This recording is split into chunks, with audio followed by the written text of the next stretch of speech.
बिस्मिल्लाहिर्रहमानिर्रहीम, अस्सलाम वालेकुम। आप देख रहे हैं programme news today with Tanzila Mazhar. Programme में आपको खुशामदीद कहते हैं। आज 14 फरवरी है, वैलेंटाइंस डे भी दुनिया मनाती है, लेकिन पाकिस्तानी कौम आज सारी की सारी बैठ के पाकिस्तान और न्यूजीलैंड का फ़ाइनल देख रही है।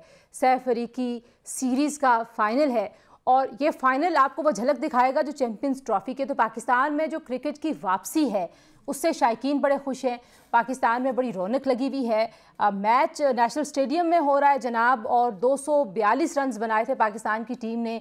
49 रन्स बनाकर रिजवान टॉप स्कोरर रहे। हमारी बैटिंग लाइन हमें बुरे तरीके से नाकाम होती हुई नज़र आती है, बिलखुसूस अगर मिडिल ऑर्डर की बात करें तो मिडिल ऑर्डर एक तो कंसिस्टेंट नहीं है, बार बार वहाँ पे तब्दीलियाँ टीम करती हुई दिखाई देती है।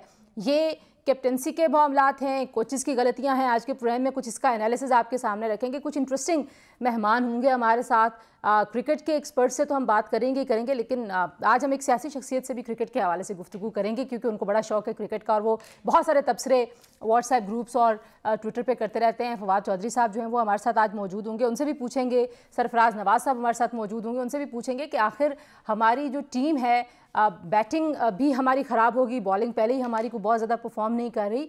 तो अगर देखा जाए चैंपियंस ट्रॉफी जिसका 19 फरवरी से आगाज़ हो रहा है, तो वहाँ भी पाकिस्तान और न्यूजीलैंड की टीमें आमने सामने हैं। पहला टाकरा वहाँ पे होगा।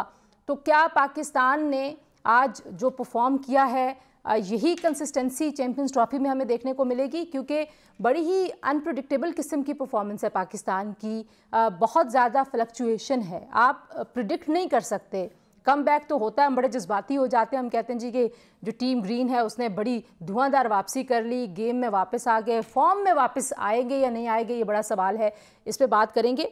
आज हम आपको चैंपियंस ट्रॉफ़ी के हवाले से कुछ प्रेडिक्शंस भी बताएंगे। तो हमने आज एक माहिर हैं इल्म नजूम के, उनको भी आज के प्रोग्राम में दावत दी। उनसे पूछेंगे कि चैंपियंस ट्रॉफ़ी के हवाले से सितारों की चालें क्या कहती हैं, क्योंकि पाकिस्तान और इंडिया का सबसे बड़ा टाकरा होता है। बहुत सारी नज़रें हैं, वो पाकिस्तान में तो नहीं हो रहा, लेकिन फ़ाइनल अगर हुआ पाकिस्तान इंडिया का तो फिर वो उसका क्या मुस्तकबिल होगा और वो कैसी सितारे जो हैं वो उस वक्त क्या प्रिडिक्ट कर रहे हैं, कुछ उसकी प्रिडिक्शंस भी आपके सामने रखेंगे। लेकिन कुछ सियासत की बात भी कर लेते हैं जनाब। जो सियासत है वो भी क्रिकेट की तरह ही बड़ी अनप्रिडिक्टेबल है। मौलाना साहब बड़े खफा हैं और मौलाना साहब को लगता है कि जमहूरियत दिन ब दिन कमज़ोर होती जा रही है। तमाम कोर्ट्स में बड़ी बड़ी तब्दीलियाँ हुई हैं। सुप्रीम कोर्ट में नए जजेस का हलफ आज हो गया। इसी तरीके से जो हाई कोर्ट्स हैं, जहाँ जहाँ से चीफ जस्टिस वहाँ के रिस्पेक्टिव कोर्ट्स के सुप्रीम कोर्ट में आए हैं, उन्होंने भी आज अपने अपने हलफ उठा लिए हैं। खैबर पख्तूनख्वा में कायम मकाम चीफ जस्टिस हैं।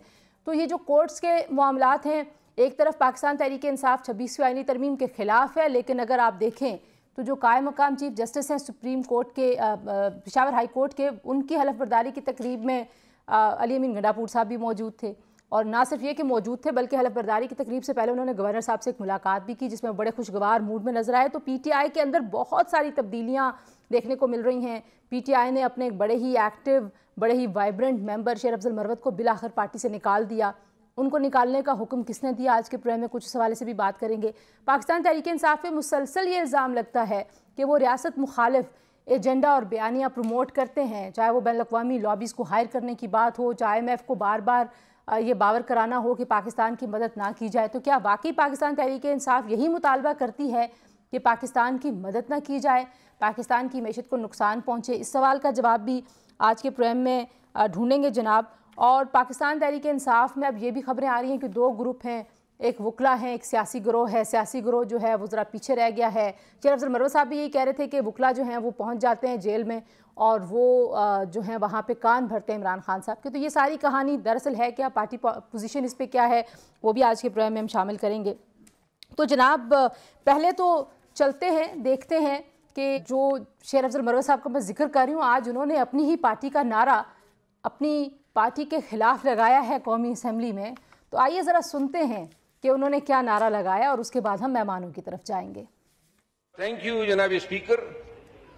मोहतरम असद कैसर साहब अब हमारे साइड से सीनियर मौजूद हैं आईटी के हवाले से। हाँ, मेरा सवाल अपनी दोस्तों से है, मुझे क्यों निकाला? शेर अफजल मरवत साहब जनाब बड़े ही डेडिकेटेड, बड़े ही एग्रेसिव, दोनों चीज़ें जाएंगी उनकी तरफ, दोनों लफ्ज़ में इस्तेमाल कर रही हूँ, बड़ा सोच समझ के एक पॉलिटिशियन के तौर पर, और उनकी जो सियासत है वो बहुत सारे तनाज़ात की नज़र होती रहती है, लेकिन इंटरनल जो पॉलिटिक्स है उसमें बड़ा उसका रोल है। कुछ उस हवाले से बात करेंगे। पाकिस्तान तहरीक इंसाफ पे एक बार फिर इल्ज़ामात लग रहे हैं कि रियासत मुखालिफ एजेंडा जो है वो PTI फ़ौरन अडॉप्ट कर लेती है। IMF को ख़त तो खुला लिखा, लेकिन डोजियर छुपा के दिया। उसमें क्या है, हुकूमती अरकान पूछते हैं कि वो डोजियर भी खुला देना चाहिए था। तो ये तमाम मामलात हैं, इन पर बात करेंगे। रऊफ़ हसन साहब पाकिस्तान तहरीक इंसाफ के मरकज़ी रहनुमा हमारे साथ मौजूद हैं। रऊफ़ साहब, बहुत शुक्रिया आपने वक्त दिया। सबसे पहले तो मैं मतलब शेर अफजल मरवत साहब का सवाल आपके सामने रख दूं, उनको किसने निकाला और क्यों निकाला पार्टी से? देखिए, पार्टी से निकालना जो है वो सिर्फ और सिर्फ फाउंडिंग चेयरमैन इमरान अहमद खान साहब का प्रेरोगेटिव है, और उन्होंने अहकामात सादर किए हैं, और उनको बहुत दफ़ा पहले भी उनको शो कॉज नोटिस हो चुके हुए थे, और उनको वार्न किया गया था कि कुछ ऐसी चीज़ें हैं जो कि पॉलिटिकल पार्टी में रह के इंसान नहीं कर सकता। किसी भी पार्टी में एक तंजीम होती है, एक नज़म होता है। आप पार्टी के अंदरूनी मामलात हैं उनके बारे में आप पब्लिक फोरम को इस्तेमाल करते हैं, इसमें पार्टी डैमेज होती है, लेकिन वो उनकी एक कोई नेचर है ऐसी कि जी वो मजबूर होते हैं कि जब भी उनको मौका मिलता है वो इस किस्म के लोगों के ऊपर इल्ज़ामात लगा देते हैं, और पार्टी के बारे में बहुत सारी ऐसी बातें कर देते हैं जो कि ठीक नहीं होती। अच्छा, मैं देख रही थी कि बहुत सारे आपके लीडर्स, स्पेसिफिकली अगर खैबर पख्तूनख्वा की तरफ देखें तो वहाँ से लीडर्स कह रहे हैं कि इस फैसले पर नज़रसानी होनी चाहिए। तो आप लोग जो हैं, आप समझते हैं कि ये दरख्वास्त भी खान साहब तक मिनवन पहुंचनी चाहिए कि कौन कौन कहता है कि इस पे नजरसानी होनी चाहिए? देखिए, खान साहब तक हर चीज़ पहुंचती है जी, ये एक बेसिक कल्चर है पार्टी का, उन तक हर चीज़ पहुंचती है। कोशिश पूरी की जाती है कि कोई चीज़ मिस ना हो, लेकिन जो हमारे उनके साथ जो रिस्ट्रिक्शंस हैं उनको मिलने पे ऊपर वो इंतहाई फ्रस्ट्रेटिंग होती हैं, और आपको पता है कि अब जो पॉलिटिकल लीडरशिप की बात, मुलाकात ही नहीं करवाई जा रही उनसे। लेकिन ये अगर कोई डिमांड आई है तो वो पार्टी फोरम के ऊपर आनी चाहिए, और पार्टी फोरम में जो लोग हैं जो वो डेफिनेटली खान तक ये बात पहुंचाएंगे। लेकिन मैं ये बात बावर करवाना चाहता हूं कि ये पहला मौका नहीं था, जैसे कि मैंने आपके पहले सवाल के जवाब में भी उसका एक रेफरेंस दिया है कि बहुत दफ़ा ये हो चुका हुआ है, लेकिन ऐसा लगता था कि शेर अफजल मरवत साहब जो हैं वो अपनी अंदरूनी कंपल्शन से मजबूर हैं, और वो अपनी ज़ुबान पर कंट्रोल नहीं कर पाते। तो ये मेरा ख्याल है सोच समझ के खान साहब ने ये फैसला किया है, और उन्होंने कहा है कि फौरी तौर के ऊपर ये काम किया जाए। अच्छा, कुछ और लोगों के ऊपर भी इल्ज़ामात लग रहे हैं, यानी कि असद कैसर साहब पे भी इल्ज़ाम लगने की बात हो रही है, जुनैद अकबर साहब पे भी इल्ज़ाम लग रहा है सवाबी के जलसे के हवाले से, अली अमीन गंडापुर साहब पर फंड्स ना देने के इल्ज़ामात हैं। तो अब जो आपकी पार्टी के अंदर आपको पता है ज़राए हैं बहुत सारे, आप तो हमें सिर्फ ऑन रिकॉर्ड आके खबरें को दे देते हैं, लेकिन जो ऑफ द रिकॉर्ड खबरें देने वाले वो कहते हैं जी कि एक सियासी गिरोह है, एक वकला का गिरोह है। तो पहले तो ये बताइए कि वाकई कोई ऐसी कोई गिरोहबंदी आपको नज़र आती है पार्टी के अंदर, और फिर ये भी कि वकला जो हैं वो इमरान खान साहब को बिल्कुल उन्होंने यरगुमाल बनाया और उनके कान भरते हैं। देखिए तंजीला, जो हकीकत इस वक्त ये है कि जो मैंने कहा था कि 3 दिनों में मुलाकातें हुआ करती थी खान साहब से शुरू में जी। एक दिन मंडे को मेरा ख्याल है कि वो उनकी जो फैमिली उनसे मुलाकात हुआ करती थी, ट्यूसडे को वो वकला से मुलाकात हुआ करती थी, और थर्सडे को पॉलिटिकल लीडरशिप से मुलाकात हुआ करती थी। मैं उन लोगों में से था जो कि हर थर्सडे को जाया करते थे खान साहब के अहकामात के मुताबिक। तो अब यह है कि फैमिली के साथ भी मुलाकातें जो है वो ज़्यादातर जब कोर्ट प्रोसीडिंग्स हो रही होती हैं तो उस वक्त होती हैं, और जो जो सियासी कायदीन हैं उनके साथ मुलाकात वर्चुअली कोर्ट ऑर्डर्स के बावजूद ख़त्म कर दी गई है। अब मेरा 25वां हफ्ता है तंजीला कि मैं खान साहब से मुलाकात नहीं कर सका। अच्छा। और बाकी भी जितनी लीडरशिप है उनके साथ भी तकरीबन यही हाल होया हुआ है। तो ये मैं यरगमाल का लफ्ज़ तो बिल्कुल नहीं इस्तेमाल करूंगा जी कि लीगल टीम की ने यरगमाल बनाया हुआ है, लेकिन ये हकीकत माननी पड़ेगी कि ज़्यादा मुलाकातें उन्हीं लोगों की होती हैं, क्योंकि वो जब कोर्ट हेयरिंग हो रही होती है तो वो चले जाते हैं, वो लोग जब भी कोर्ट हेयरिंग होती है, और वो हफ्ते में 2-3 दफ़ा उनकी मुलाकात खान साहब से हो जाती है। तो क्या आप लोगों को कोर्ट हेयरिंग पे जाने पे पाबंदी है? मतलब अगर आप भी जाना चाहें उस हेयरिंग में तो आप नहीं जा सकते? नहीं जा सकते जी, नहीं अच्छा नहीं अच्छा, जा मतलब सकते। वुकला जा तो सकते हैं। जो कि केसेस के साथ जो मुंसलिक होते हैं, या एक दो और लोग हैं जो कि जिनको इजाज़त दी गई हुई है वो जाते हैं। लेकिन सबसे इम्पॉर्टेंट चीज़ ये है कि जो हमारे सियासी कायदीन हैं उनकी मुलाकात बिल्कुल नहीं होने दी जा रही, और ये कोर्ट ऑर्डर की, इस्लामाबाद हाई कोर्ट के ऑर्डर्स की खिलाफ वर्जी है। अच्छा, ये भी बताइए, जो अगला बड़ा इशू है, ज़ाहिर है उसके ऊपर बहुत सारे लोग इसको एक कॉन्ट्रडिक्शन के तौर पर देखते हैं कि एक तरफ तो आप हिज़्ब इख्तिलाफ की जमातों को इकट्ठा कर रहे हैं और आप सिविल सुप्रीमेसी की एक जद्दोजहद करना चाहते हैं या नीयत रखते हैं, हो सकता है वाकई ये मतलब ऐसी ही नीयत हो आपकी। दूसरी तरफ आप जो हैं वो जो आपके मामलात हैं उनका हल आप आर्मी चीफ से मांगते हैं, खतूत आप उनको लिखते हैं। कल मैं देख रही थी कि कामरान मुर्तज़ा साहब, उनकी पार्टी का उन्होंने बयानिया नहीं दिया, लेकिन उन्होंने अपनी राय ये दी कि ये मुनासिब बात नहीं है, ख़त लिखना है तो शहबाज शरीफ साहब को लिखें। फिर आर्मी चीफ साहब ने जो कल हमारी दोस्त आसमा शराजी साहिबा उनके सवाल के जवाब में कहा जी कि मेरे पास आया नहीं कोई ऐसा ख़त, आएगा तो मैं वज़ीर आज़म को भेजूँगा। यानी कि वही इन्वर्टेड कॉमर्स में अगर मैं उसको कहूँ तो वही बात है कि सियासतदानों से बात करें, हम नहीं करेंगे बात, पॉलिसी वही है एस्टेब्लिशमेंट की। देखिए, एक तो आपने अपने इब्तदाइया में एक बात की थी, मैं उसको करेक्ट करना चाहता हूँ कि जी कोई छुपा हुआ खत हमने लिखा है, जो कोई हमने उसके साथ, ये वही खत है नहीं नहीं नहीं, जो मैं डोजियर की बात कर रही हूँ, मैं डोजियर की तरफ आती हूँ। वो डोजियर भी वही है अच्छा जो चीफ जस्टिस ऑफ पाकिस्तान को गया हुआ है। अच्छा, सो उसी की कॉपी गई है। सो ये बिल्कुल ये नहीं है कि जी ये पब्लिक नहीं हुआ, ये पब्लिक हो चुका हुआ है। जो तो IMF को आपने डोजियर डोजियर दिया है, मैं मतलब अपने देखने वालों के लिए उसको दोबारा से दोहरा रही हूँ, जो IMF को आपने डोजियर दिया है खत के साथ साथ, वो डोजियर है जो आपने चीफ जस्टिस को भेजा हुआ है।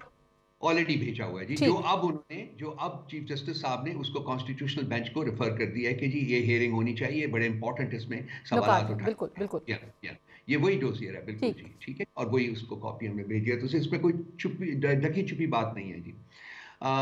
दूसरा ये है कि जी मेरी कंटेंशन, तंजीला आपको पता है, मैं आपके प्रोग्राम में भी कई दफ़ा मेरा ख्याल कह चुका हूँ जी, कि मैं फील करता हूँ कि जी ताकत, बातचीत वहाँ होती है जहाँ ताकत होती है, और ताकत वहीं है जहाँ है, वो प्राइम मिनिस्टर हाउस में नहीं है। आपको पता है कि जब हमारे मुज़ाकरात हो रहे थे हुकूमती वफ़द के साथ, तो इन्होंने हमारी दूसरी मीटिंग के बाद इन्होंने हमसे कमिट किया था जी कि हम आपको एक दिन में आपकी मुज़ाकराती टीम की मुलाकात खान साहब के साथ करा देंगे, और अनइनकम्बर्ड मुलाकात होगी जिसमें कि कोई कैमरे वगैरह नहीं लगे होंगे। वो पहले दिन उन्होंने कहा जी कि हम कल करवा देंगे, कल दूसरे दिन कहा जी कल करवा देंगे, तीसरे दिन कहा फिर कल 7 दिन के बाद इन्होंने हैंड्स अप कर दिए थे जी कि हम ये मुलाकात नहीं करा सकते। तो जिस जिस जिस हुकूमत में इतना भी दम ना हो, इतना भी उनके पास राइट ना हो कि वो वादा करके भी मुलाकात ना करा सकें, तो फिर उसके साथ क्या आप उससे एक्सपेक्ट कर सकते हैं कि जी उसके साथ अब अक्रॉस द टेबल बैठेंगे, बातचीत करेंगे? वो आपको क्या दे सकते हैं? उनके पास देने को है ही कुछ नहीं है। क्या वो खान साहब इसका सही में कहा है, हाँ, उनका तो स्टेटस वो ओडली वाला ही है, जिसको कि उर्दू जबान में अर्दली कहते हैं, वही स्टेटस इनका है। कुछ लोग इसको डेस्परेशन के तौर पे देख रहे हैं। Is it a sign of desperation के कोई बेचैनी है, डेस्परेशन है इमरान खान साहब को, इसलिए उन्होंने बराह रास्त आर्मी चीफ को खतूत लिखने शुरू कर दिए?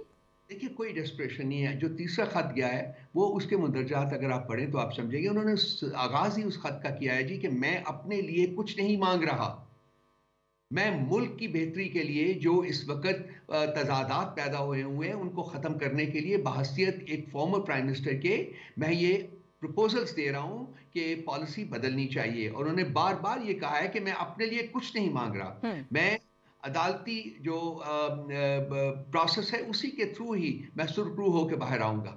सही।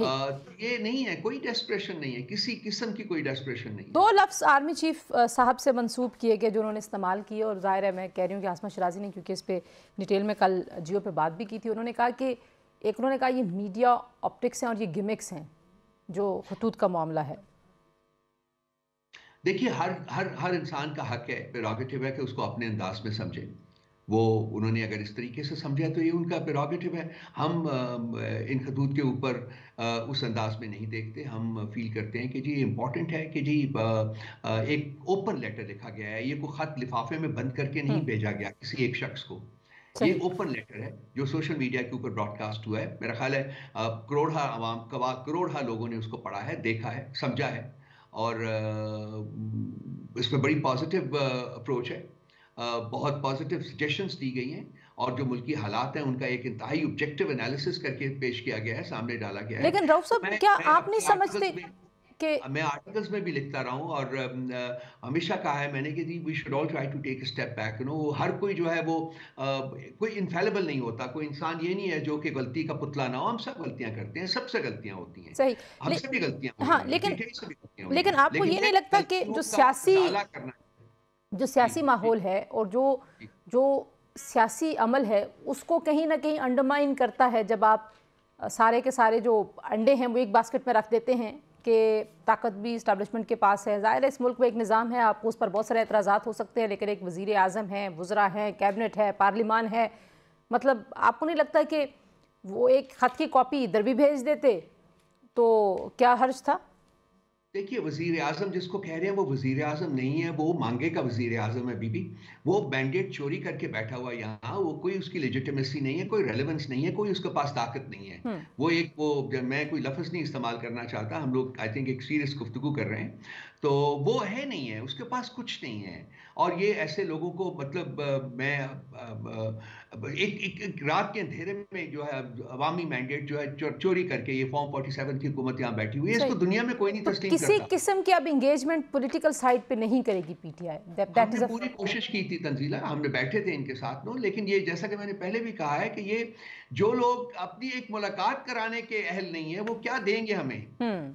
ठीक है, अच्छा अब जरा इनके पास ताकत है, उनसे डायरेक्टली बात की जाए। अब जरा आ जाते हैं आईएमएफ के साथ। जाहिर है पाकिस्तान तहरीक इंसाफ की एक हिस्ट्री है, जो एलिगेशंस आपके ऊपर लगते हैं, यानी कि खुद इमरान खान साहब ने डील नहीं पूरी की थी और उससे अकॉर्डिंग टू जो उस वक्त के क्रिटिक है और इकनॉमिक एक्सपर्ट हैं कि मुल्क को नुकसान हुआ। उसके बाद फिर उन्होंने अपने दो जो वज़रा थे सूबाई, उनको कहा कि आप आईएमएफ को कहें कि ये प्रोग्राम जो है वो पाकिस्तान को ना दें। अभी आप फिर एक बार आईएमएफ से मुतालबात कर रहे हैं और मुतालबात को हुकूमत और पीटीआई के मुखालफीन ये उसका बयानिया बनाते हैं कि आप लोग रियासत के ख़िलाफ़ मुसलसल महाज आ रहा हैं। कैसे देखते हैं आप वाई ये कंसिस्टेंट एक पॉलिसी आईएमएफ के साथ, वाई? देखिए, जो एक लेटर हमने लिखा था, वो लेटर के मुंदरजात आप पढ़ लीजिए। वो लेटर में हमने पहले पैराग्राफ में भी कहा है कि इस लेटर का मकसद बिल्कुल ये नहीं है कि आईएमएफ जो है वो पाकिस्तानी हुकूमत के साथ अपनी डीलिंग्स जो है वो ख़त्म कर दे, ये उसके मुंदरजात का हिस्सा हैं। आपको याद होगा कि जब आईएमएफ का वफ्द जो था वो खान साहब को मिलने जमान पार्क गया था और वो अप्रूवल चाहते थे, जो ये उस वक्त कुछ फाइनेंशियल सपोर्ट करना चाह रहे थे आईएमएफ पाकिस्तान को, तो उस सिलसिले में वो खान साहब के साथ उनकी अप्रूवल चाहते थे। और वो अप्रूवल खान साहब ने एक ही शर्त के ऊपर दी थी कि पाकिस्तान में मुल्क में free fair and transparent elections होने चाहिए, और इसके साथ आईएमएफ के वफ्द ने एग्री किया था। उसके बाद जब सेकंड ट्रांच रिलीज होनी थी तो फिर खान साहब की प्रपोजल जो इनपुट ली गई थी और खान साहब ने वही बात दोहराई थी, free fair and transparent election हो। और खत में हमने सिर्फ ये लिखा है कि मुल्क में वो जो वादा किया गया था वो ना ही इलेक्शन फ्री है, ना फेयर है और ना ही ट्रांसपेरेंट है, बल्कि रात के अंधेरे में डाका डाला गया है। और इनका जो अपने जो रूल्स एंड रेगुलेशंस है आईएमएफ में, उसमें इनको 30% सीटों के ऊपर ऑडिट कराने का हक हासिल है अगर उनके पास क्रेडिबल इंफॉर्मेशन आए कि जी कुछ घपला हुआ है। हमने सिर्फ उस क्लॉज को इन्वोक करके कहा था जी कि 30% जो सीटें उसके ऊपर आप जो ऑडिट जो है उसका वो करवाइए। राउफ साहब, एक आखिरी मुझे चीज़ बता दीजिए कि अमेरिका के हवाले से भी ज़ाहिर है मुसलसल एक कैंपेन है, एक पीटीआई कैंपेन कर रही है जो समझती है कि सदर ट्रंप जो है वो बहुत अहम बयान देंगे इमरान खान साहब के हवाले से, और एक आपके मुखालफिन है जो कहते हैं कि आप लोगों को वहाँ से कोई मस्बत जवाब नहीं मिल रहा, बल्कि लफ्ज़ इस्तेमाल हो रहे हैं कि आपको झंडी करा दी गई है। तो क्या व्हाट इज़ द स्टेटस जो पार्टी इस सारे प्रोसेस को देख रही है? मैं ये नहीं कहती कि पार्टी ने कोई पॉलिसी अनाउंस की होगी, लेकिन आप इस सारी चीज़ को देख रहे हैं जब से सदर ट्रंप इलेक्ट हुए हैं। How do you look at it?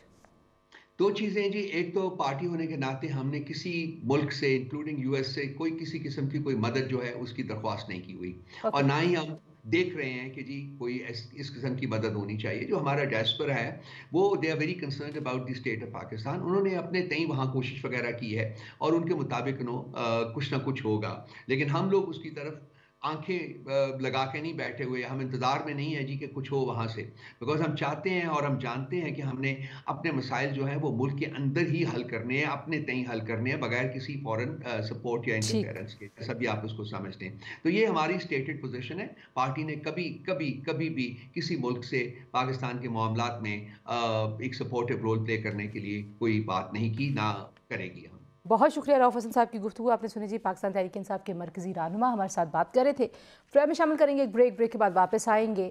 Latest क्या है अपडेट क्रिकेट की, कुछ उस पर बात करते हैं, हमारे साथ रहिए। प्रोग्राम में एक बार फिर आपको खुशामदीद कहते हैं जी। तकरीबन 143 पर 3 आउट है न्यूजीलैंड के। सैफ अफ्रीदी सीरीज़ का फाइनल है और चैंपियंस ट्रॉफी की झलक देखी जा रही है आज के इस मैच से। तो जैसे मैंने इब्तिदाई में कहा था कि आज एक सियासतदान से क्रिकेट की बातें करेंगे जो कि व्हाट्सएप ग्रुप्स पे, ट्विटर पे क्रिकेट के ऊपर बहुत सारी कमेंट्री करते हैं। फवाद चौधरी साहब हमारे साथ मौजूद हैं, साबिक वफाकी वजीर, सीनियर सियासतदान। चौधरी साहब कैसे हैं आप, खैरियत से हैं? जी थैंक यू। मैंने कहा मैं आपके कमेंट्स और कमेंट्री पढ़ती रहती हूँ क्रिकेट पे, तो ज़रा आज अपने नाजरीन के साथ भी शेयर करें और मिलकर ज़रा मैच को एनालाइज करें। बहुत ज़्यादा बात हो रही थी आज सारे दिन ही बाबर के ऊपर। तो सबसे पहले अगर मैं आपसे बाबर के बारे में ही पूछूं तो आप एग्री करते हैं अपने बहुत सारे दोस्तों की राय से कि बाबर जो हैं वो अपनी क्रिकेटिंग की के बजाय वो शायद अपने जो मेंटल प्रेशर है उसकी वजह से आउट होते हैं? यू एग्री, ऐसा ही है?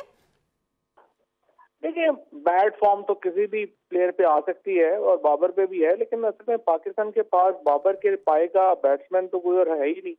तो अगर उसके बारे में आप कर देंगे तो आपके पास तो फिर पीछे कुछ बचा ही नहीं ना। तो बाबर आजम ही पाकिस्तान में, एक तो उसको कप्तानी से गलत हटाया है, पाकिस्तान के पास कप्तान भी सच्ची बात है उसके अलावा कोई नहीं था। और वो उस ना तजुर्बा किसी के पास उतना है ना कोई अकल है।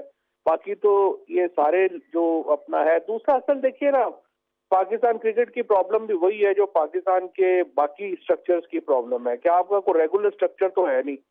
कभी मोहम्मद नकवी को हो जाता है, कभी नजम सेठी हो जाता है, कभी लता अशरफ, जिनका क्रिकेट से कोई ताल्लुक ही नहीं है। आप जरा पिछले अपने चेयरमैन उठा के देखे ना कि जो भी उस वक्त प्रेसिडेंट के या जो हुक्मरान है उसके नजदीक है, उसको उठा ला दिया। कोई कॉलेज क्रिकेट आपने खत्म कर दी है, स्कूल क्रिकेट आपने खत्म कर दिया। स्पोर्ट्स सीटें जो खत्म हुई है ना हमारे स्कूल में और कॉलेज में, उसने पाकिस्तान की स्पोर्ट्स को बहुत बुरी तरह हर्ट किया। अच्छा, एक जो मिडिल ऑर्डर है जाहिर है उस पर भी हम देख रहे हैं कि कंसिस्टेंट हमारे कोई डिसीजन उस तरह से नहीं है। हमारी एक ज़माने में जाहिर है जब मैं भी बहुत ज़्यादा रेगुलरली क्रिकेट को फॉलो करती थी तो जो हमारा बैटिंग ऑर्डर था वो इतना पक्का था कि आप बता सकते थे कि मैच किधर जा रहा है। अभी हम बड़ा बेहतर कमबैक तो कर लेते हैं लेकिन वो फॉर्म नहीं आपको बताता क्रिकेट की कि हमारी टीम कितनी फॉर्म में है।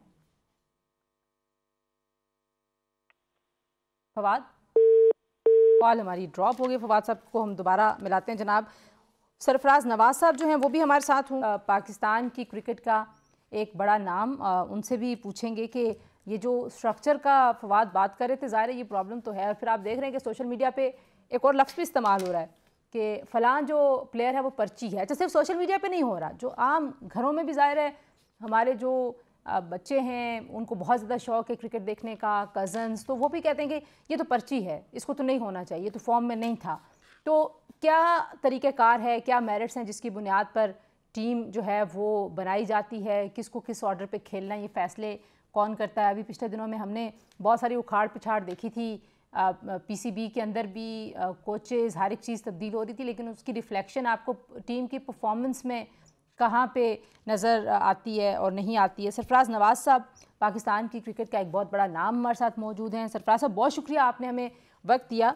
सर, हम थोड़ी सी बात करें आज के मैच की भी और पाकिस्तानी टीम के ओवरऑल जो परफॉर्मेंस है उसकी भी। अगर मैं आज के मैच के हवाले से आपसे पूछूं तो हमारा जो बैटिंग ऑर्डर है वो बहुत ज़्यादा बेहतर परफॉर्म नहीं कर रहा। तो आपको लगता है कि ये कोचिंग के मसाइल हैं, ये कैप्टनसी का मसला, हम फैसले सही नहीं कर रहे, या हमारी जो प्लेइंग 11 है उसमें बहुत सारी तब्दीलियां करने की ज़रूरत है? ये जो आपने आखिर में बात की है ना, तब्दीलियों की ज़रूरत है, तो ये मैं कहूँगा कि ये ज़रूरी है क्योंकि इसमें कुछ पर्ची मास्टर भी आए हुए हैं। 3-4 प्लेयर का तो मैं नाम लूँगा। खुशदिल शाह है, मोहम्मद हुसैन इन पिचों पे कोई यूजफुल नहीं है। उसके बाद फिर साद शकील, ये भी एक रोज़ा का मैच का प्लेयर ही नहीं है, he is a test player. और उसके बाद फिर ही इज मीडियोकर और कई सालों से ये अपना इस तरह के टॉप क्लास मैचेस भी नहीं खेला। और ये जो प्लेयर खेल के आए हैं उधर, जो एक अनफिट हुआ हमारा राउफ, ये पाकिस्तान को बड़ा काफी नुकसान हुआ है, क्योंकि मिडिल ऑर्डर में ये काफी अच्छी बॉलिंग करके ब्रेक थ्रू जरूर देता था। और ये भी एक पाकिस्तान के लिए जो इसकी रिब इंजरी हुई है वो भी 2 से 3 हफ्ते लगते हैं। अब देखें ये पोजीशन क्या आती है। तो बाकी जो टीम की सिलेक्शन है वो ओडीआई के मुताबिक मेरे ख्याल में बिल्कुल मौजूद नहीं है। अच्छा, मैं आपसे बॉलर्स का भी पूछूंगी सरफराज साहब, लेकिन फवाद साहब वापस आपकी तरफ भी अगर आप आऊं तो आप भी पूरे स्ट्रक्चर की बात कर रहे थे, लेकिन हम बहुत ज़्यादा स्पिनर्स, हमारे पास तो हमने दुनिया में बेस्ट स्पिनर्स, मुश्ताक अहमद जैसे स्पिनर्स हमने दुनिया में दिए, लेकिन इस वक्त हमें इतना काल क्यों पड़ा हुआ है कि हमारे पास एक स्पिनर है, टीमें 4-4, 5-5 स्पिनर्स खिलाती हैं, ना हमारे बैट्समैन दूसरे स्पिनर्स को फेस कर पा रहे हैं, ना हमारी टीम अच्छे स्पिनर्स हैं। देखिए, पहली बात है तंजीला सरफराज नवाज साहब को सुन के बड़ा अच्छा लगा, बड़े अरसे बाद उनकी आवाज सुनी है, तो एक तो बड़ा सलाम दीजिएगा। दूसरी बात यह है कि ये देखिए हमारे पास जो स्पिनर है या फास्ट बॉलर है या बैट्समैन है कोई भी नहीं है। सच्ची बात यह है कि आप अभी कह रही थी ना सरफराज साहब को कि प्लेयर्स बदलने हैं, बदल के कहाँ से आने हैं, यही लोग है ना। हमारी टीम सारी, जिस तरह पूरा पाकिस्तान जुगाड़ पे चल रहा है ना, हमारी टीम क्रिकेट भी हम जुगाड़ पे चला रहे हैं। कोई अच्छा निकल आया तो निकल आया, कोई बस जिस दिन चल गया। जो एक प्रॉपर जैसे ऑस्ट्रेलियन ढांचा है क्रिकेट का या इंग्लिश ढांचा है क्रिकेट का, पता होता है कि कंसिस्टेंट प्लेयर्स हैं, ये ऐसे आएंगे और आगे चलेंगे और इनकी ये और उसके पीछे बैकअप ये है और फिर इस तरह से, वो हमारा है नहीं। और उसकी सबसे बड़ी वजह यह है कि आपने क्रिकेट बुनियादी तौर के ऊपर जो पॉलिटिकल कंपनसेशन के लिए आपने जो क्रिकेट है वो दे दी है। अच्छा, मैं बिल्कुल ठीक, आप भी बात करें। लास्ट कमेंट सरफराज साहब आपसे, अगर के चैंपियंस ट्रॉफी ज़ाहिर अब शुरू होने वाली है तो इस वक्त हम बहुत बड़ी तब्दीलियां नहीं कर सकते, क्या करें फिर? इसी के साथ गुजारा करें, जो कह रहे हैं फवाद के बस गुजारा करें, जुगाड़ लगा हुआ लगा रहने दें। अगर गुजारा ही करना है तो फिर खेलने की जरूरत क्या है? पहले इनको सोचना चाहिए था। साजिद खान, नुमान जो 20-20 विकेटें लेते हैं इसी मुल्क में लेते हैं ना, वो ये जो कंडीशन है उनको सूट करनी थी। आपने वो कहते हैं ना आधा तीतर आधा बटेर नुमा प्लेयर रखे हुए हैं कि थोड़ी सी बॉलिंग कर लो, थोड़ी सी बैटिंग कर लो। हमें स्पेशलाइज प्लेयर चाहिए, जो बॉलर भी स्पेशलाइज और विकेटें ले और बैट्समैन भी स्पेशलाइज। अब ये देखें आपके पास फहीम अशरफ, ये एक मीडियोकर प्लेयर है, कोई रन थ्रू करने वाला नहीं है कि बैटिंग से मैच जितवा दे या बॉलिंग से मैच जितवा दे। खुशदिल शाह एक टोटल पर्ची लेके इसको ठीक है। सरफराज नवाज साहब, फवाद चौधरी साहब, बहुत शुक्रिया। आप दोनों का वक्त कम था लेकिन हमने कोशिश की कि आज क्रिकेट का है क्योंकि, और चौथी विकेट भी न्यूजीलैंड की गिर गई है। मैच आखिर में हो सकता है कि एक बड़े सख्त मुकाबले की तरफ चला जाए। लेट्स सी कि इसका फैसला क्या होता है, लेकिन चैंपियंस ट्रॉफी की प्रेडिक्शंस लेके हम ब्रेक के बाद वापस आएंगे। जी, हमारे साथ रहिए। प्रोग्राम में एक बार फिर आपको खुशामदीद कहते हैं। आज का मैच देखते हुए लोगों को लग रहा है कि यहाँ से अंदाज़ा हो जाएगा कि पाकिस्तान ने कैसा परफॉर्म करना है चैंपियंस ट्रॉफी में। तो सईद मोहम्मद अली ज़ंजानी साहब हमारे साथ मौजूद हैं, माहिर हैं इल्म नजूम के। ज़ंजानी साहब, बहुत शुक्रिया, आपने वक्त दिया। सर, हमने कहा आज कोई प्रेडिक्शन सियासत के अलावा आपसे करवा ली जाए। तो चैंपियंस ट्रॉफी की अगर बात की जाए तो हालात क्रिकेट के पाकिस्तान के लिए कैसे हैं? बिलखुसूस पाकिस्तान भारत टाकरे के बारे में लोगों का बड़ा ख्याल होता है और आपको पता है कि वहाँ पे भी उनके ज्योतिषी बैठ जाते हैं और कैसी कैसी वो प्रेडिक्शंस कर रहे होते हैं। तो क्या नज़र आ रहे हैं हालात पाकिस्तान के लिए आपको? बहुत शुक्रिया आपका। पाकिस्तान के अंदर चैंपियंस ट्रॉफ़ी जो मुनक्कद होने जा रही है, इसकी सबसे अच्छी बात यह है कि स्पोर्ट्स हो, एंटरटेनमेंट हो, पाकिस्तान के अंदर जितने भी क्रिकेट के मामलात हैं उसको जो देखता है प्लानट वीनस, वो आजकल शर्फ में है, यानी बहुत अच्छी जगह पे है। सबसे पहले तो मैं अल्हम्दुलिल्लाह ये देख रहा हूँ कि ये इवेंट पाकिस्तान में खरवाफियत से होगा, बड़ी इसको पजीराई मिलेगी और वो रिवाइवल जो एक तवील अरसे से जिसका हम लोग इंतज़ार कर रहे थे वो अल्हम्दुलिल्लाह बड़े अच्छे तरीके से इंशाल्लाह ये होगा और खैरियत से मुकम्मल भी होगा। और सबसे अच्छी बात ये है कि इस पूरे इवेंट के अंदर हमारी जो टीम है, पाकिस्तान की टीम, इनकी परफॉर्मेंस अल्हम्दुलिल्लाह, अभी तो जो भी मैच चल रहा है उसकी बात अलहदा करते हैं, लेकिन अल्हम्दुलिल्लाह इस चैम्पियंस ट्रॉफ़ी के अंदर पाकिस्तान का एक बेहतरीन नुमाया मुकाम जो है वो मुझे नज़र आ रहा है। लेकिन जहाँ तक बात है इंडिया और पाकिस्तान का मैच, जी 23 फरवरी को बड़ा टाकरा है, और बड़ा टाकरा जो है वो पाकिस्तान के अंदर हो नहीं रहा, वो हो रहा है दुबई में।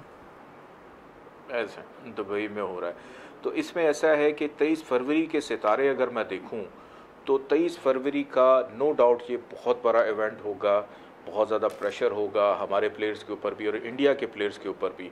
लेकिन जब इन दोनों टीम्स का हम मुवाजना करते हैं न्यूमरोलॉजी के मुताबिक तो अदद दोनों के सेम बनते हैं।